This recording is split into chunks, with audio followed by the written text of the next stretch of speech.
Now, I thought some people might like to know more about the people in Star Trek stunt doubles. So I put a few of them together and I'm going to tell you a bit more about them.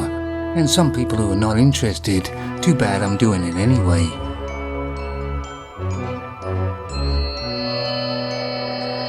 And first up is your typical security guard.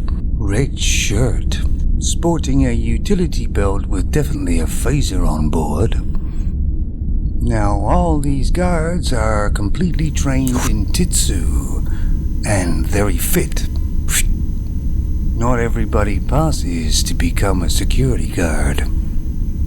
These guards will follow orders, no matter what, even if it means their death. Not many red shirts survive a beam down to a planet, but that's just the way it is. Very handy for certain situations.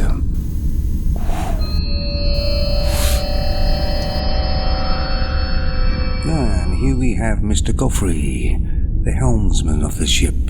A gold shirt, but only just.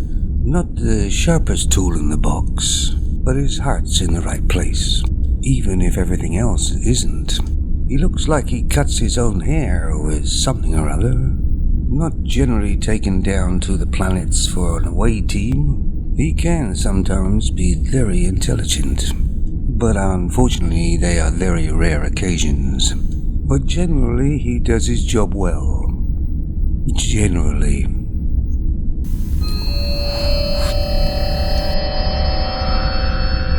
And here we have Scotty, the engineer and a red shirt.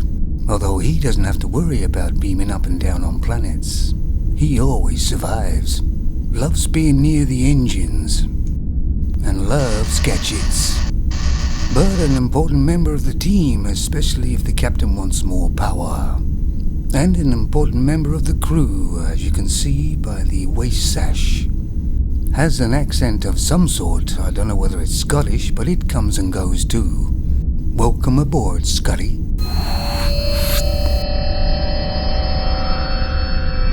And here's the doctor.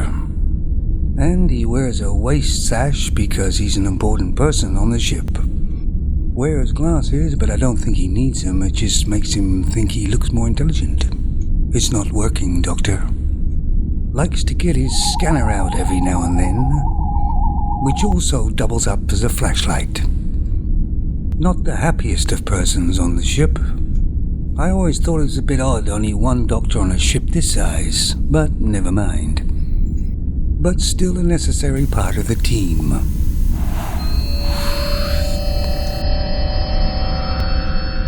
And here's Spock, the logical one. And he is the first officer. This ship certainly runs a lot smoother with him aboard. He sometimes carries a tricorder that also doubles up as an audio mixer. He does have Vulcan ears, but they don't fit very well. Guess he got the wrong size. He does try to be sensible and logical all the time, but sometimes he slips a bit. Seems to be always getting the captain out of trouble. But that's his job. Keep up the good work, Spock.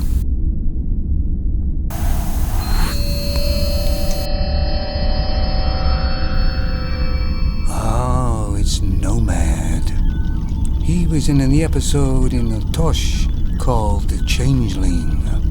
In fact, I made a spoof of The Changeling myself on this site if you want to look for it. But in the episode, old Nomad had to blow himself up. But of course he didn't blow himself up really. That was just for the episode. Apparently he stayed on the ship and helped out and was very useful. And not surprisingly, he has a beam that can scan people's brains. Of course, they're a little bit blank when he's finished. And he has an antenna which he can scan anything he wants.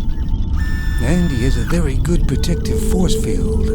And he can also fire lasers if he wants to. Nobody actually really knows what makes Nomad run.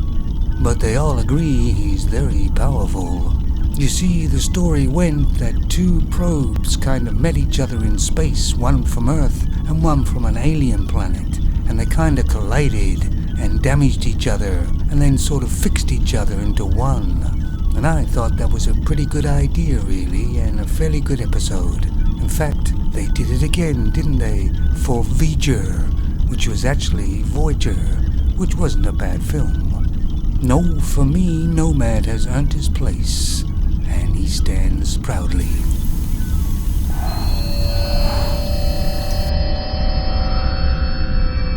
This is Tomok, the nemesis of the captain.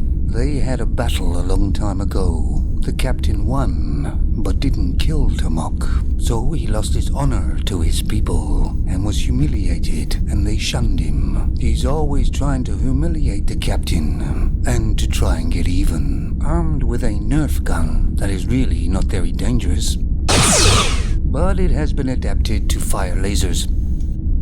If there's trouble, Tomok will be there. No relation to the Klingons, although Tomok would like to think so. But they are an aggressive species. For them, dying is easy, as long as they have honor.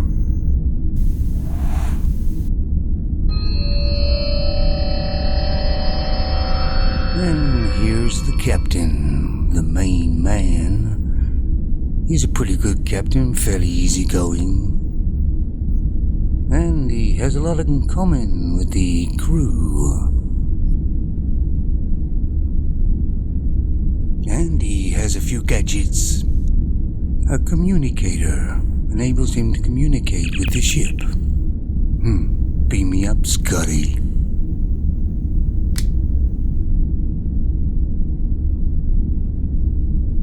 And he has an old Motorola flip phone. Gotta make a call. But he has the upgrade, and it doubles up as a phaser. Works pretty good, too.